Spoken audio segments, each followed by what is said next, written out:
Buenos días. Jueves 30 de abril, tercera semana de la Pascua. Celebramos la Eucaristía con mucho amor en acción de gracias por la vida de Guillermo en su cumpleaños. Intención, esposa e hijos. Oramos por el alma de Jairo Alonso Marín y Francisco José Maya. Intención, familia Maya Calle. Y por el alma de María Noemí y Silvia y Alicia Tobón Gutiérrez. Intención, familia Duque. Seguimos orando por las necesidades de la Iglesia, de nuestra patria, por la necesidad que tenemos de que se encuentre la solución a la pandemia, a este virus que nos está aislando y que está haciendo más palpable la pobreza, que podamos salir airosos de este inconveniente gracias al amor y a la mano poderosa de Dios. Recordemos aquel pasaje del Evangelio cuando Jesús se aparece a los discípulos, les da instrucciones y luego los envía a anunciar el Evangelio. Vayan, anuncien el Evangelio y al que crea, bautícenlo en el nombre del Padre, del Hijo y del Espíritu Santo. Hoy, en Felipe, vemos realizada esta misión. Felipe es llamado para que vaya al encuentro de un personaje, del eunuco. Y Felipe obedece a esa misión. Va al encuentro de aquel hombre. Este hombre que es piadoso, que cree, que seguramente ha estado escuchando sobre el acontecimiento de la resurrección de Cristo, va leyendo al profeta Isaías en su carruaje, pero no entiende lo que lee. Ahí está la misión del apóstol. El apóstol se sobreentiende que está empapado de la doctrina de Cristo, que conoce la palabra de Dios, que está puesto en el mundo para ser maestro de la verdad, al estilo del maestro con mayúscula que es Cristo. ¿Qué descubrimos aquí?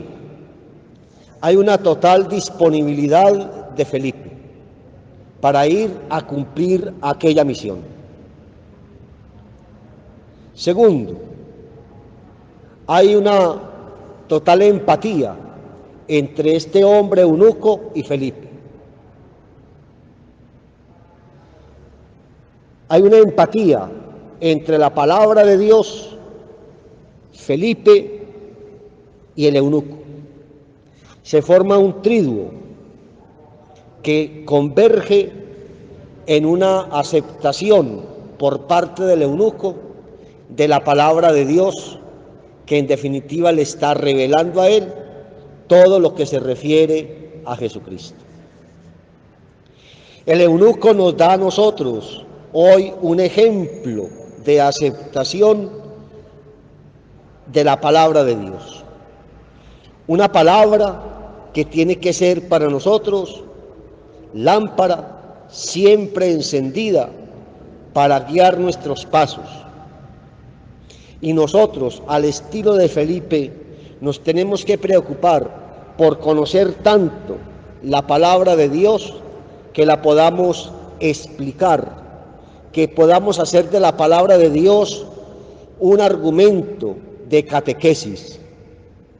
No es solamente leer la palabra, es asimilar la palabra a conciencia, es apersonarnos de esa palabra y dejar que ella obre maravillas en nosotros, como pudo obrar las maravillas en aquel eunuco, que como conclusión a la explicación, a la catequesis que le ha dado Felipe, pide ser bautizado.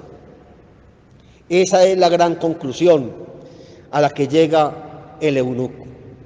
No puedo seguir leyendo la palabra de Dios si no me comprometo con Él.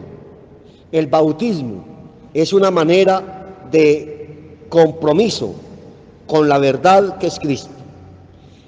El bautismo es una manera de compromiso del hombre con Dios. Y Dios, al aceptarlo en el bautismo, lo está aceptando en ese camino que se inicia para llegar a la salvación eterna. Hoy nosotros tenemos muchas herramientas para no solamente leer la palabra de Dios, sino también escudriñarla. Llegar a la palabra de Dios y saborear esa palabra. Pensemos en lo que hace la palabra de Dios en el hombre. Recordemos el pasaje de los discípulos de Emaús, cuando Jesús, como lo que hizo Felipe con el eunuco, también a los discípulos de Emaús les explica las Escrituras, y el corazón de estos discípulos ardía, se volvió sensible a esa palabra. Lo mismo sucedió con el eunuco. Ese corazón se volvió sensible, tan sensible que quiso comprometerse con Dios a través del bautismo. Por eso hay una necesidad que el catequista, que el evangelizador cumpla su misión de tal manera que muestre su convicción al oyente, al catequizando, al discípulo, para que el discípulo beba del evangelizador como de una fuente de verdad y de vida. El cristiano, hoy nosotros, tenemos que apropiarnos de la palabra de Dios para poderla llevar con convicción a aquellos que puede que la lean, pero no la entienden, o a aquellos que todavía tienen la palabra de Dios como si fuera para uso exclusivo de un cierto número de personas. La palabra de Dios no tiene uso exclusivo de unas personas. La palabra de Dios es para todas las personas, porque Dios es para todos. Dios se nos revela a través de esta palabra. Dios nos enseña a través de esta palabra. Dios nos da vida a través de esta palabra. Y es esa palabra la que tenemos que hacer realidad en nosotros. Realidad de comunión y de participación en la vida de Dios. Comunión y participación. Cuando hablamos de comunión y participación es porque yo estoy siendo activo en esa recepción de la salvación ofrecida por Dios. Yo me compenetro con el Señor a través de la palabra, me concientizo de los efectos que esa palabra puede hacer en mí y la acepto con alegría, con entusiasmo. Y por lo tanto nosotros le damos sentido a nuestro bautismo. A nosotros nos pasó algo distinto o inverso a lo que le pasó al eunuco. El eunuco recibió la palabra y luego pidió el bautismo. A nosotros hoy se nos da primero el bautismo y después nos metemos, nos introducimos en la palabra. Es un ejercicio que tenemos que hacer. Hacer de la palabra una escuela de vida. Hacer de la palabra una escuela de caridad. Hacer de la palabra una escuela de fraternidad. Amén.